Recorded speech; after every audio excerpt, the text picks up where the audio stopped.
Morning sunlight filtered through the wooden roof of the stable, scattering soft gold across the hay. The air carried a familiar blend of grass, dust, and the musky warmth of horses, a scent only those who spent years among them could recognize. There were 10 horses in the estate stable, but one stood apart. Shaheen, a tall, proud stallion with a glossy black coat and a mind of his own. He had won races and shows, earning both medals and admiration. His trainer and master, Captain Farid, was a retired Army officer, disciplined, calm, and precise. But after a riding accident left his leg injured, Farid could no longer handle the daily chores. He needed help.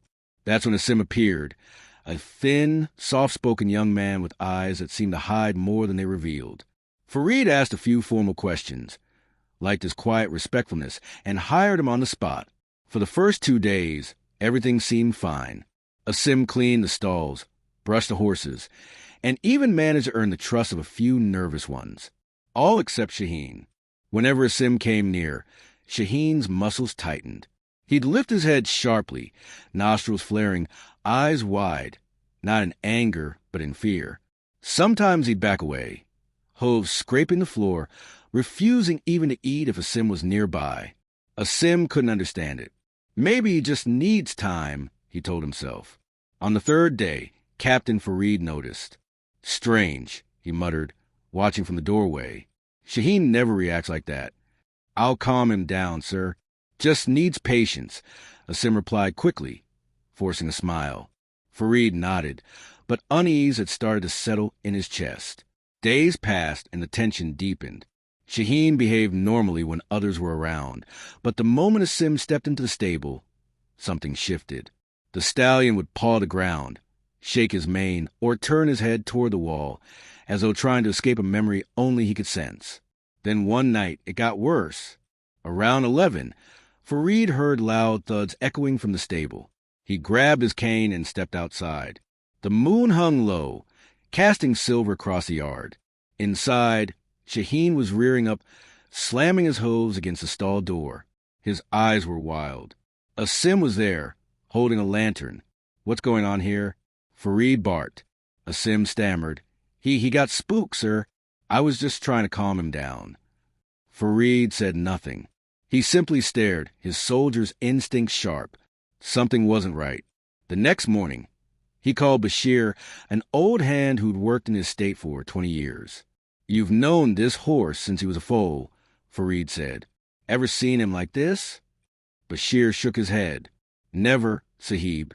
Shaheen fears nothing. But that boy, there's something off about him. Eyes too restless. The remark lingered in Farid's mind. Later that evening, he went through Asim's file again. It said the young man had worked at another stable in a nearby town, but had left suddenly, no reason given. Farid frowned. His instincts from years in uniform whispered that this wasn't coincidence. That night, he decided to watch. He sat quietly outside the stable under the full moon, the air thick with the smell of wet earth. Hours passed before Asim appeared, carrying a lantern once again. Farid stayed hidden in the shadows.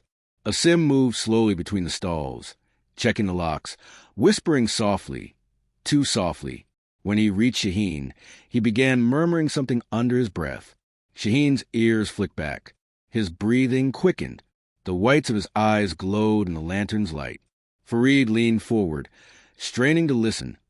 But the words weren't any prayer or verse he recognized. They sounded rhythmic, almost like a chant. Farid's hand tightened on his cane. He struck it once against the ground. Asim! The young man flinched, dropping the lantern with a clatter. The flame sputtered out. What were you doing? Farid's tone was low but firm. Asim hesitated. Just talking to him, sir.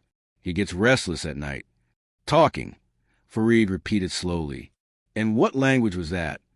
Asim's throat bobbed. It's nothing, sir. Just something my grandmother used to say for peace. Farid stepped closer, studying the boy's face, pale, anxious, eyes darting like a trapped animal's. He placed a hand on Asim's shoulder. And what about your peace, Asim? How long since you've had any? For a moment, Asim didn't answer. Then he whispered, It's not my fault, sir. I didn't mean for it to happen.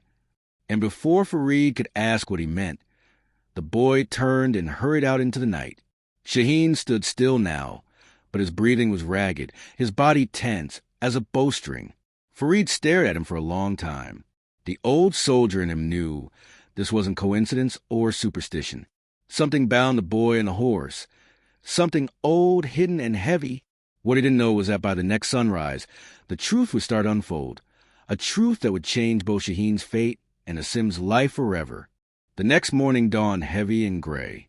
Clouds hung low over the fields, and the air smelled of rain. Captain Fareed woke early, though sleep had barely touched him. The image of Asim whispering to Shaheen looped through his mind like an old film reel. He hobbled to the stable with his cane, the boards creaking beneath his steps. Shaheen was quiet, too quiet. His eyes followed Fareed, but there was no fight in them today, only exhaustion.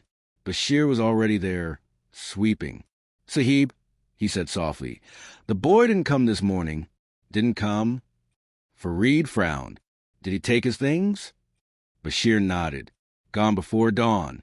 Left nothing behind except this." He handed over a small wooden charm, smooth, dark, and etched with unfamiliar symbols. It hung from a worn leather string. Fareed turned it in his hand. The carvings looked old, almost tribal, but the shape, it was a horse's eye. Something twisted inside him. He called a friend in the nearby town, Inspector Rahim, a man he trusted. Within hours, Rahim called back. "Captain, that name, Asim, rings a bell. There was an incident a year ago at a stable outside Lahore. A boy by that name worked there too." "What kind of incident?" Fareed asked. Rahim hesitated. "A horse went mad, attacked its owner. The boy disappeared the next day. Police closed it as an accident." Fareed felt a chill crawl up his spine. The pieces began to align, but not in any way that made sense. He looked at Shaheen again. The stallion shifted uneasily, hooves scraping against the straw.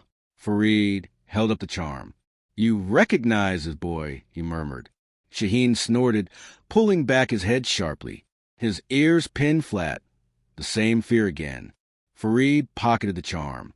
"All right," he said quietly. "Let's find out what this is." That night, the rain came down in sheets. Thunder cracked above the fields, and the horses stomped nervously in their stalls. Fareed sat by the window with a kerosene lamp, turning the charm over and over. He couldn't shake the feeling that this wasn't just superstition. There was something human behind it. Something wounded. Around midnight, a faint knock echoed at the door. Fareed opened it to find Asim, soaked, shivering, eyes wild with guilt. "Sir, I'm sorry," he whispered. Fareed stepped aside silently. The boy entered, dripping onto the floorboards. "I know you spoke to police," Asim said. "You must think I'm cursed. But I'm not. It's the horses." He sat down heavily, staring at his hands. "Back in Lahore, I worked for a rich man. He had a stallion, just like Shaheen. Beautiful, but he was cruel to it. Used to beat it when no one watched. One night, I couldn't take it anymore. I went to calm the animal down. I knew some old words my grandmother taught me, words meant to ease pain." His voice trembled. "But something went wrong. The horse went mad. It attacked the man. They blamed me. I ran. I didn't even know if the man lived or died." Fareed leaned forward, his tone steady. "And this charm," Asim took it from his hand gently. "It's not magic. It's a reminder. My grandmother said animals remember kindness and cruelty longer than people do." Thunder rolled again. Outside, Shaheen neighed loudly, kicking against the stall. Fareed rose, motioning Asim to follow. They entered the stable. The lantern light flickered over the walls, over Shaheen's trembling body. Asim took a slow step forward. "Easy, boy," he whispered. "I'm not him." Shaheen's ears flicked. His breathing steadied slightly. Then Asim knelt, placing the charm on the ground between them. "I didn't come to hurt you. I came to make peace." For a long moment, nothing moved except the rain outside. Then, slowly, Shaheen lowered his head. His muzzle brushed Asim's shoulder, a quiet acceptance. Fareed exhaled. The tension that had haunted the stable for weeks dissolved like mist. Asim stood, eyes wet. "He remembers," he said. "He can tell I'm not the same person who once did what that man did."